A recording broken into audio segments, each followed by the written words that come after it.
अस्सलामु अलैकुम वरहमतुल्लाहि वबरकातुहू। 2020 की पहली वीडियो।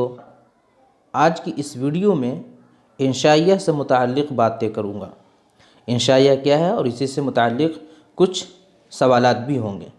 तो चलिए शुरू करने से कबल एक इन्फॉर्मेशन की बात ये बता दूँ कि मैंने अपने चैनल नेम चेंज कर के लेट्स लर्न से उर्दू क्लासेस कर दिया है, क्योंकि मैंने ये तय किया 2020 के अंदर कि इस चैनल पर सिर्फ़ और सिर्फ उर्दू से रिलेटेड ही सारी तैयारियां कराई जाएंगी, जैसे कि सीटेट हो, टेट हो, एसटेट हो या उर्दू ट्रांसलेशन का हो या इस तरह की जहाँ पे भी उर्दू ज़ुबान की अगर ज़रूरत पड़ती है किसी एक कॉम्पिटिटिव एग्ज़ामिनेशन की, तो इस चैनल पे आपकी तैयारी कराई जाएगी। तो चलिए शुरू करने से कबल एक दरख्वास्त है कि अगर आप मेरे चैनल पर नए हैं तो इसे सब्सक्राइब कर लें। तो चलिए अब शुरू करते हैं। पहला है हमारा इंशाइया। इंशाइया किसे कहते हैं, इंशाइया का माना क्या होते हैं? तो चलिए सबसे पहले इंशा एक होता था। इंशा का माना जो है ना, ट्रांसलेट करने को भी कहते हैं कि अगर आप मश्क करना, जिसे हम कहते हैं कि उर्दू ज़ुबान से अरबी ज़ुबान के अंदर आप कर रहे हो या अरबी से हिंदी कर रहे हो, तो उसे इंशा भी कहते हैं। और इंशाइया के माने एक होते हैं इबारत के भी, जो आपके यहाँ पर मैंने लिख दिया है कि इबारत के भी इंशाइया का एक माना इबारत के भी होते हैं। चलिए तो अगला देखते हैं कि इंशाइया फ़न्नी एतबार से क्या है। तो अब देख सकते हैं कि इंशाइया के बारे में मैंने एक चीज़ लिखी है कि ज़हनी तरंग है। ज़हनी तरंग क्या चीज़ होती है? ज़हनी रंगीनी, रानाई, यानी कि आपका मिजाज कैसा है और जो आप तहरीर लिखने जा रहे हैं उसके अंदर रंगीनी और रानाई होनी चाहिए। ठीक है। आगे है दूसरा, बेतरतीब, गैर मुंज़बित और नापुख्ता ख़यालात और जज्बात का इजहार हो। जी, ज़हनी तरंग आपने समझ गया। बेतरतीब, जनरली आप जो सिर्फ उर्दू नस्र के अंदर पढ़ेंगे या नज़्म के अंदर जो पढ़ेंगे उसमें होता यह है कि हर चीज़ को बातरतीब ख़यालात दिए गए हों, पुख्ता हो, मजबूत हो, मुनज़बत हो, मुनज़्ज़म हो, ये सारी चीज़ें होती हैं। लेकिन इंशाइया एक ऐसी तहरीर है जहाँ पे आपकी सिर्फ़ और सिर्फ जो है रानाइयों के ख्याल दिया जाता है, यानी कि आप कारी के अंदर गुदगुदी पैदा कर दें, उसके अंदर हंसने के मादे को जगा दें, तो ऐसी इबारतों को हम कहते हैं इंशाइया। और दूसरी चीज़ एक मैंने लिखी है कि इंशाइया में तंज़ो मज़ाह का उनसुर हो। मज़ाह, मज़ा लिख दिया गया है, मज़ाह का उनसुर हो, यानी कि इंशाइया जो तहरीर है उसके अंदर आप तंज़ भी कर रहे हो और उसके अंदर मजाकिया भी हो। ऐसा नहीं हो कि तंज़ किसी को चोट करने के लिए हो, बल्कि मज़ाह के तौर पर हो और उससे अपनी बात रखने की कोशिश हो। दूसरी चीज़ें जो आप कही गई हैं कि इंशाइया में कहानवियत कुफ्र है। देखिए, नस्र की जितनी भी आप सिर्फ उठा लेंगे और देखेंगे तो वहाँ पे आप ये पाएंगे कि उसके अंदर कहानवियत होती है। चाहे आप नाविल देख लें, आपका अफसाना है, इसी तरह दास्तान है, ये सारी चीज़ों के अंदर आप देखेंगे मजमून है, समझ गए? तो इन सारी चीज़ों के अंदर आप देखेंगे तो एक कहानी बेस्ड होती है, कोई एक कहानी चलती है। अब उस कहानी के अज्जाए तरकीबी क्या है उस पर अब डिबेट करता है, लेकिन इंशाइया के अंदर कह रहे हैं कि कहानवियत बिल्कुल नहीं होनी चाहिए। चलिए अगला है, किसी ख़ास नतीजे के बग़ैर इख्तिताम, यानी इंशाइया जब ख़त्म होता है, जैसे हम लोगों ने पढ़ा था कि अफसाना जब ख़त्म होगा तो वो एक मैसेज दे रहा होगा, ज़िंदगी के जुज़ से कोई एक मैसेज मिल रहा होगा, कोई पैगाम मिलता होगा। लेकिन यहाँ पे कि कोई पैगाम आपको नहीं दे रहा है, बल्कि सिर्फ़ और सिर्फ मज़ा है, आपके मिजाज के ऊपर मुनहसिर होगा कि आप इसे किस तरह से लेते हैं और क्या समझते हैं। तो चलिए अब सवालात का सिलसिला शुरू करते हैं। तो आज का पहला सवाल है हमारा, आज का पहला सवाल है, सैयद मोहम्मद हसनैन 1920 ईस्वी को पटना में पैदा हुए। तो 1920 को तो पैदा हुए, 20 ईस्वी कब? 2 अक्टूबर, 4 अक्टूबर, 4 सितंबर, 2 सितंबर। नाज़रीन, तो हमारा सही ऑप्शन है दूसरा, पहला 2 अक्टूबर। सैयद मोहम्मद हसनैन 1920 ईस्वी को पटना में पैदा हुए थे। चलिए अगला सवाल है, राजा राम मोहन राय सेकेंडरी स्कूल से तालीम हासिल की। तो वो तालीम किस तरह की तालीम थी? मैट्रिक की तालीम थी, या इंटरमीडिएट था, या 8वीं पास किया था वहाँ से, या इंटरमीडिएट तक वहाँ पे ही पढ़े? तो सही आंसर होगा कि राजा राम मोहन राय सेकेंडरी स्कूल से मैट्रिक इम्तिहान पास किए थे वहाँ से। अगला सवाल है हमारा, पटना यूनिवर्सिटी से 1964 में एमए उर्दू में पास किया। तो पटना यूनिवर्सिटी से इन्होंने उर्दू लैंग्वेज के अंदर एमए किया, तो वो कौन सी ज़ुबान के अंदर किया था? उर्दू, हिंदी, अंग्रेज़ी, फ़ारसी।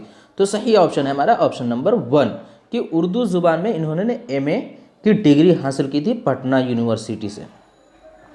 अगला सवाल है हमारा, उर्दू की पहली पीएचडी डिग्री हासिल करने वाले उर्दू की कौन है, कहाँ से हैं? तो एक चीज़ यहाँ पे भूल गया हूँ, ये बिहार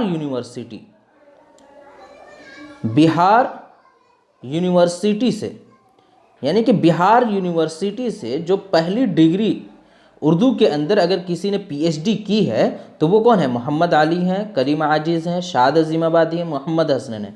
सही ऑप्शन होगा Mohammad Hasnain, option number 4। Bihar university से इन्होंने पहली बार उर्दू ज़ुबान के अंदर पीएचडी की डिग्री हासिल की थी और इसका खिताब मोहम्मद हसनैन साहब को जाता है। अगला सवाल है हमारा, मोहम्मद हसनैन को शोहरत किस किताब से हासिल हुई? जी नाज़रीन, इन्होंने बहुत सारी किताबें लिखी और इनको इंशाइया की वजह से इनको जाना भी जाता है। तो कौन सी वो किताब थी जिसकी वजह से इनको शोहरत हासिल हुई? पहला है सिन्फ़े इंशाइया और चंद इंसाइया, सिन्फ़े इंशाइया और चंद इंसाइये, सिन्फ़े इंशाइया और चंद इंशाइया, सिन्फ़े इंशाइया और चंद इंशाइये, सिन्फ़े इंशाइया और चंद इंशाइये, ऑप्शन नंबर 4। अगला सवाल है हमारा, सिन्फ़े इंशाइया और चंद इंशाइये की इशाअत कब हुई थी? इसका सही आंसर होगा हमारा 1959 ईस्वी में, 1908, 1958, 1920, ये रॉन्ग आंसर है। अगला सवाल है हमारा, इस्लामाबाद पाकिस्तान में मदफून हुए मोहम्मद हसनैन साहब जो मदफून हुए वो कहाँ हुए? इस्लामाबाद पाकिस्तान के अंदर हुए। तो वो कब हुए थे मोहम्मद हसनैन साहब इस्लामाबाद के अंदर मदफून? 99, 98, 89, 94। सही ऑप्शन है 99 के अंदर उनका इंतकाल हुआ था और वहीं वो मदफून हो गए थे। उनके ज़रीफ़ाना मज़ामीन का मजमुआ का नाम क्या है? निशात ख़ातिर, निशात ख़वातिर, ज़रीफ़ाना मज़ामीन का मजमुआ, मज़ामीन ज़रीफ़। तो सही आंसर होगा हमारा निशान ख़ातिर, जो उनका ज़रीफ़ाना मज़ामीन था जब वो मगध यूनिवर्सिटी के अंदर प्रोफेसर थे और उसी दौरान इस किताब को उन्होंने तरतीब दी थी और लिखा था। तो हमारा निशात ख़ातिर सही आंसर है। अगला सवाल है, इंशाइया पर काम कर बताने की कोशिश की है, यानी कि मोहम्मद हसनैन साहब ने जो इंशाइया पर काम किया है इससे इन्होंने क्या बताने की कोशिश की है? ये बताने की कोशिश की है कि इंशाइया जो है अफसाना, मकाला और ज़रीफ़ाना मज़मून से मुख्तलिफ है या अफसाना, मकाला और ज़रीफ़ाना मज़मून से मुख्तलिफ है। तो सही आंसर होगा हमारा ऑप्शन नंबर 1, क्योंकि ये इंशाइया पर इतना ज़बरदस्त तरीके से इन्होंने काम किया था और ये इन्होंने पूरी कोशिश कर दी थी कि इंशाइया को इन्होंने ये करके दिखाया कि अफसाना, मकाला और ज़रीफ़ाना मज़मून, ये याद रखने की चीज़ है कि ज़रीफ़ाना मज़मून भी बसा औक़ात लगने ये लगता है कि वो इंशाइया है, जो कि आप किताब के अंदर जो आप इंशाइया क्लास 9 में आप पढ़ भी रहे हैं वो असल ज़रीफ़ाना मज़मून ही है, लेकिन इंशाइया के कैटेगरी में डाला गया उसको।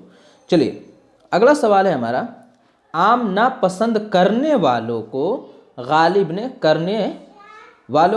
ने क्या समझा था? गलत समझते थे, बुरा समझते थे, गधा समझते थे, घोड़ा समझते थे? तो आपको मालूम होना चाहिए कि गालिब साहब जो है आम नापसंद करने वाले लोगों को गधा समझते थे। वो ये सोचते थे कि अगर शख्स जो है जो आम को सही नहीं पसंद करता, सही तरीके से पसंद नहीं करता, तो वो गधा ही होगा। अगला सवाल है, गालिब साहब ने आम की तारीफ़ की है, तो वो तारीफ़ क्या है? थोड़े हों और खूब मीठे हों, बहुत हो और कम मीठे हों, बहुत से हों और खूब मीठे हों, सुर्ख हों और मज़ेदार हों। थोड़े हों और खूब नहीं, बहुत से हों और खूब मीठे हों, यानी कि ऑप्शन नंबर 3 हमारा सही आंसर होगा। उन्होंने ये कहा था कि आम बहुत भी हो और खूब हो, ये उनकी तारीफ़ है आम के बारे में। अगला सवाल है हमारा, हमारे फलों में जितनी शक्ल और स्वाद आम के मिलते हैं उतनी ही अक़साम के क्या हैं? कायदीन हैं, रहनुमा हैं, हीरो हैं, हीरोइन हैं। जो मोहम्मद हसनैन साहब ने हीरो इंशाइया लिखी है, उस इंशाइया के अंदर गालिब साहब की बात से ये शुरू करते हैं। गालिब साहब के जो बात है आम से मुताल्लिक़, उससे शुरू करते हैं और वो कहते हैं कि जितने हमारे फलों में, यानी कि इंडिया के अंदर जो है ना जितने फल पाए जाते हैं और जितने फल की अक़साम होते हैं उतना ही अक़साम के हमारे यहाँ क्या पाए जाते हैं? वो हीरो होते हैं। यानी कि ऑप्शन नंबर 3 उन्होंने कहा कि उतने ही अक़साम के हीरो हैं। आगे पता चलेगा कि हीरो कितनी तरह के हैं और कौन कौन हैं। अगला सवाल है हमारा, मिसाली और मौसमी आमों की तरह हीरो भी पाए जाते हैं। हीरो भी पाए जाते हैं, किस तरह के हीरो पाए जाते हैं? मिसाली और मौसमी आमों की तरह। उन्होंने कहा था कि आम भी दो होते हैं, एक मिसाली होते हैं, एक मौसमी होते हैं। उसी तरह के हीरो भी पाए जाते हैं। किस तरह के? मिसाली और मौसमी, मिसाली, मौसमी और लाजवाब, बेमिसाल, बेनज़ीर। तो ऑप्शन नंबर 1 हमारा सही आंसर होगा। उन्होंने कहा था कि मिसाली और मौसमी आमों की तरह मिसाली और मौसमी हीरो भी हमारे यहाँ पाए जाते हैं, जो उन्होंने सबक के अंदर जाहिर किया। चलिए अगला सवाल है, मोहम्मद हसनैन साहब ने ये कहा था कि मुक़ल्लिदीन यानी तक़लीद करने वाले लोग, जो किसी को फॉलोवर होते हैं, खुराफात के ज़ुल्मात में ज़र्रे नूर तलाश करते हैं तो कब करते हैं? मिसाली हीरो के अल्लाह का प्यारा हो जाने के बाद, मिसाली हीरो की ज़िंदगी में, मिसाली हीरो की ज़िंदगी और बाद में, मिसाली हीरो के हीरोगिरी तक। तो सही ऑप्शन है हमारा मिसाली हीरो के अल्लाह का प्यारा हो जाने के बाद। वो कहते हैं कि जो हमारे यहाँ मिसाली हीरो हैं, वो मिसाली हीरो जब अल्लाह के प्यारे हो जाते हैं तो उसके बाद उनके मानने वाले जो लोग होते हैं, मुक़ल्लिदीन जो होते हैं, वो खुलफात के ज़ुल्मात के अंदर वो क्या करते हैं? ज़र्रे नूर तलाश करते हैं, अमल कम करते हैं और जो है दूसरी की पैरवी ज़्यादा करते हैं। अगला सवाल है हमारा, मौसमी हीरो किस तरह उभरते हैं? जी मोहम्मद हसनैन साहब ने अपने इंशाइया के अंदर ये जाहिर की है। किस तरह? धुआं की तरह, आग की तरह, खड़े स्टीम इंजन के फबकते धुआं की तरह, मेंढक की तरह। तो ये है खड़े स्टीम इंजन के फबकते धुआं की तरह, कि एक स्टीम इंजन है, खड़ा है और उससे धुआं निकल रहा है। इसी तरह हमारे यहाँ हीरो भी क्या हो रहे हैं? उभर रहे हैं। अगला सवाल है, शुरफा घर के अंदर और सुफला घर के बाहर चले जाते हैं, इसकी क्या वजह है? मिसाली हीरो वजह बन जाते हैं, या मिसाली आम की वजह से, मौसमी हीरो की वजह से, मौसमी आम की वजह से? तो उन्होंने कहा था मौसमी हीरो को कहा था। मौसमी हीरो के बारे में इनकी बहुत गज़ब की मौसमी हीरो के बारे में इनका गज़ब का जो है ना रवैया है और उनकी ओपिनियन है, राय है। इसको हमें जानना चाहिए कि उन्होंने किस तरह से बताया है कि मौसमी हीरो कौन लोग हैं, जिससे बिल्कुल समाज की अक्कासी भी हो जाती है और पता चलता है कि गलत लोग कौन लोग हैं। चलिए, मौसमी हीरो का जन्मदाता क्या है? बहुत इंपॉर्टेंट सवाल है ये हमारा, कि मौसमी हीरो जो जन्म ले रहे हैं हमारे समाज के अंदर या सोसाइटी के अंदर, तो उसका जन्मदाता क्या है, उसके पीछे फैक्टर क्या है, उसका रीज़न क्या है? तो लोगों की गलत तालीम है, दरसगाहों की गलत तालीम है, अच्छी तालीम है, दरसगाहों की तालीम है। पहली बात कि अच्छी तालीम की वजह से तो ऐसे लोग पैदा नहीं होंगे। दरसगाह में जो पढ़ रहे हैं वो उसकी वजह कोई ख़ास और वजह से। लोगों की गलत तालीम नहीं, लोगों की गलत तालीम नहीं। अगर आप लोग कितने भी लोग गलत बोलें, आज हमारे देश में बहुत सारे झूठ बोलने वाले हैं, लेकिन लोग आज समझ चुके हैं कि झूठ बोलने वाले कौन लोग हैं। दरसगाहों की गलत तालीम, यानी अगर उस्ताद पढ़ाने वाला अगर गलत पढ़ा रहा है तो ये बहुत बड़ा फैक्टर होता है, क्योंकि बच्चे के अंदर ये चीज़ें जहन नशी हो जाती हैं। तो ऑप्शन नंबर 2 होगा। उन्होंने कहा था कि दरसगाहों की गलत तालीम जो है आज मौसमी हीरो का जन्मदाता की वजह बन चुके हैं। अगला सवाल है, मौसमी हीरो किस तेज़ी के साथ बढ़ता है? जी, उन्होंने एक मिसाल दी थी, तशबीह की दिया था कि मौसमी हीरो एकदम, एक तो ये कहा था कि उभरना अलग चीज़ है और बढ़ना अलग चीज़ है। तो कह रहे हैं कद्दू करेले की लत की तरह, करेले की लत की तरह, कद्दू की लत की तरह, बांस की तरह। तो उन्होंने कहा था कि कद्दू करेले की लत जिस तरह से बढ़ती है बरसात के मौसम में और जिस तरह मेंढक की आवाज़ आने लगती है, उसी तरह मौसमी हीरो भी तेज़ी के साथ बढ़ने लगते हैं। अगला सवाल है हमारा, दुज़दीदा निगाह से देखना क्या माना क्या होगा? कंखियों से देखना, तिरछी निगाहों से देखना, निगाह डालना, नज़र डालना। दुज़दीदा निगाह से मतलब हो गया कि कंखियों से देखना होता है, निगाह डालना भी नहीं होता। तिरछी निगाह का मतलब अलग हो जाता है कि यानी आप किसी को हकीर समझ रहे हैं या उसको कुछ और समझ रहे हैं, जिसकी वजह से कंखियों से देखने का मतलब होता है गौर से देखना। अगला है सवाल हमारा, मखलूत तालीम। ये बहुत एक इस्तिलाह राइज है और ये सबक में लफ्ज़ आया भी है। मखलूत तालीम का मतलब क्या होता है? असरी का मतलब हो गया कि जो आज हम लोग जो तालीम को दो हिस्सों में तकसीम करते हैं, एक मजहबी तालीम और एक असरी तालीम। मजहबी तालीम यानी कि रिलीजियस यानी मजहब के बारे में पढ़ें, और दुनियावी तालीम, जबकि पहले ऐसा कोई तस्वुर नहीं है। और जिन्होंने ये थॉट दिया है कि तालीम भी दो तरह की होती है, मजहबी और असरी, ये गलत थॉट है, मैं नहीं मानता हूँ। चलिए, तो मखलूत तालीम कहते किसको हैं? स्कूल और मदरसे की तालीम नहीं, लड़के और लड़कियों की एक साथ तालीम जो होती है, यानी एक क्लास में बच्चे भी हों और बच्चियां भी हों, तो ऐसी अगर तालीम हो तो उर्दू ज़ुबान में उसके लिए हम लोग कहते हैं मखलूत तालीम। इंग्लिश के अंदर कहा जाता है को एजुकेशन, इसे कहा जाता है। चलिए अगला सवाल लेते हैं। बच्चे की तजस्सुस नज़रें उन्माह पैकर, फिर से पढ़ता हूँ, बच्चे की तजस्सुस नज़रें उन्माह पैकर के उरियाँ जिस्म के जोग्राफिया का जायज़ा लेती है। ये असल एक लाइन है, एक जुमला है जो मैंने उस सबक से लिया है, जिसमें माह पैकर के बारे में बताना है कि माह पैकर का माने क्या है। चांद जैसा, चांद, चांदनी, चांद की पूजा करने वाला। तो माह पैकर यानी कि जो है ना बिल्कुल हूबहू चांद जो है, तो उनके बारे में कहा कि माह पैकर हैं, यानी कि चांद जैसा है। उन्होंने कहा था कि बच्चे की तजस्सुस नज़रें यानी ढूंढने वाली निगाह है जो ना माह पैकर, यानी जो चांद जैसी खूबसूरत दिखने वाले लोग हैं या दिखने वाली लोग हैं, उनके उरियाँ जिस्म को। तो उरियाँ के माने भी क्या होते हैं उसे भी देख लेते हैं। उरियाँ, नंगा बदन, ढका बदन, जिस्म का खुला हिस्सा, जसीब। तो देखिए, अगर इस पैराग्राफ की अगर हम बात करते हैं तो यहाँ पे कह रहे हैं उरियाँ जिस्म के जोग्राफिया का जायजा लेती है।